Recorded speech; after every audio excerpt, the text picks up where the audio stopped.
రంగారెడ్డి జిల్లా ఇబ్రహీంపట్నం నియోజకవర్గంలో అంబేద్కర్ 133వ జయంతి వేడుకలు ఘనంగా నిర్వహించారు। ఈ కార్యక్రమానికి ముఖ్య అతిథిగా ఇబ్రహీంపట్నం ఎమ్మెల్యే మల్రెడ్డి రంగారెడ్డి హాజరయ్యారు। అంబేద్కర్ విగ్రహానికి పూలమాలలు వేసి నివాళులర్పించారు। ఈ సందర్భంగా ఎమ్మెల్యే మాట్లాడుతూ ప్రపంచంలో అన్ని దేశాల కంటే పెద్ద రాజ్యాంగం భారతదేశంలో ఒక రాజ్యాంగమని అన్నారు। అనేక దేశాలను అధ్యయనం చేసి రాజ్యాంగాన్ని రాయడంలో కీలక పాత్ర పోషించారన్నారు। ఈ రోజు ఎలా ఉన్నామంటే ఆనాడు అంబేద్కర్ రాసిన రాజ్యాంగం యొక్క ఫలితాలను అనుభవిస్తున్నామని తెలిపారు। గత పాలకులు ఇబ్రహీంపట్నం నియోజకవర్గాన్ని అభివృద్ధి చేయడంలో విఫలమయ్యారని, కాంగ్రెస్ ప్రభుత్వం రాష్ట్రంలో అన్ని ప్రాంతాలను దఫదఫాలుగా అభివృద్ధి చేస్తోందని తెలిపారు। నేటి యువత అంబేద్కర్ను ఆదర్శంగా తీసుకుని ముందుకెళ్లాలని తెలిపారు। మొన్న జరిగిన ఎన్నికల తర్వాత ఈ రోజు మీరు చూస్తున్న పరిస్థితి కూడా అర్థం చేసుకోండి। దానికి కారణం ఎవరు నాయకులు కాదు, మీరు మేము కాదు, తెలంగాణ ప్రజలు అనేటువంటిది మనం గుర్తుపెట్టుకోవాల్సినటువంటి అవసరం కూడా ఉంది।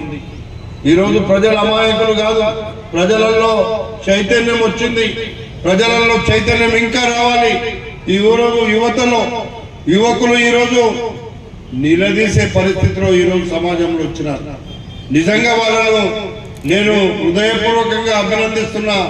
తప్పకుండా తెలిసిన ప్రతి అంశాన్ని ఎవరు తప్పు చేసినా పర్వాలేదు, నిలదీయాల్సినటువంటి అవసరము ఉన్నది అనేటువంటి మాట కూడా నేను ఈ సందర్భంగా మనవి చేస్తున్నా।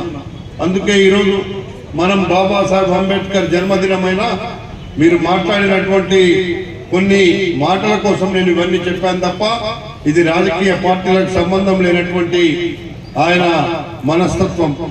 ఆయన కాంగ్రెస్ పార్టీలో ఏదైనా మంత్రిగా ఉండొచ్చు, ఉప ముఖ్యమంత్రిగా ఉండొచ్చు, ఏదైనా ఉండొచ్చు, ఎవరైనా ఉండొచ్చు, కానీ ఇంత గొప్పగా ఈరోజు ఆయనను కొలుచుకుంటున్నామంటే ఆయన రాసినటువంటి రాజ్యాంగమే అనేటువంటి మాట కూడా మీకు నేను మనవి చేస్తున్నా।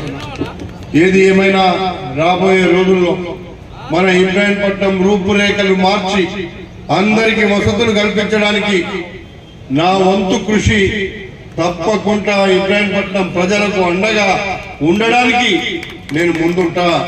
ఎందుకంటే తిరుగులేని మెజారిటీ ఇచ్చారు మీరందరూ।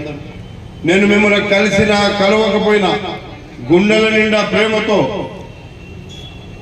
మనం మొన్న జరిగినటువంటి ఎన్నికల్లో ఇబ్రహీంపట్నంలో ఎవరికి ఎప్పుడు రానంత మెజారిటీతో మీరు గెలిపించినారంటే ఇబ్రహీంపట్నం పేద ప్రజల గుండెలే గెలిపించినాయి తప్ప రాజకీయాలు కాదు అని చెప్పి సందర్భంగా మనం చేస్తున్నాం। అందుకే ఇబ్రహీంపట్నం ప్రజలకు ఎప్పుడు కూడా రుణపడి ఉంటా, తప్పకుండా మీకు అండగా ఉంటా।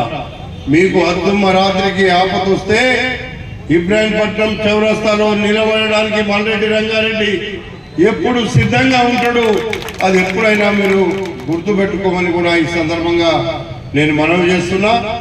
నేను 10 లక్షల మంది ఓటర్లకు నేను ఎమ్మెల్యే అంబేద్కర్ కలలు కన్న కలలను ఇన్ని సంవత్సరాలకు కూడా నిజం చేయలేకపోయినారు। అది నాకు కూడా కొంత బాధగానే ఉంది। దాన్ని తప్పకుండా రెక్టిఫై చేస్తాం, అందరినీ అన్ని విధాలుగా ఆదుకునడానికి ప్రయత్నం చేస్తా అని చెప్పి కూడా ఈ సందర్భంగా మనవి చేస్తున్నా। మీరందరూ కూడా ఒక్కసారి ఆలోచించండి। ఒక డైనమిక్ ముఖ్యమంత్రిగా ఈరోజు రేవంత్ రెడ్డి గారు ఎవరు ఎన్ని చెప్పినా ఏది మాట్లాడినా ప్రతి నిమిషం ప్రజల కోసం ఆలోచిస్తున్నాడు। ఆ ఆలోచననే మనందరి యొక్క భవిష్యత్తుకు బాటలు వేస్తుంది। రేపు మనందరి భవిష్యత్తు బాగుపడడానికి, రేపు మనందరి యొక్క ఏజెండాను అమలు చేయడానికి అక్కరొచ్చే విధంగా పరిపాలన సాగుతుంది। 100 రోజుల్లోనే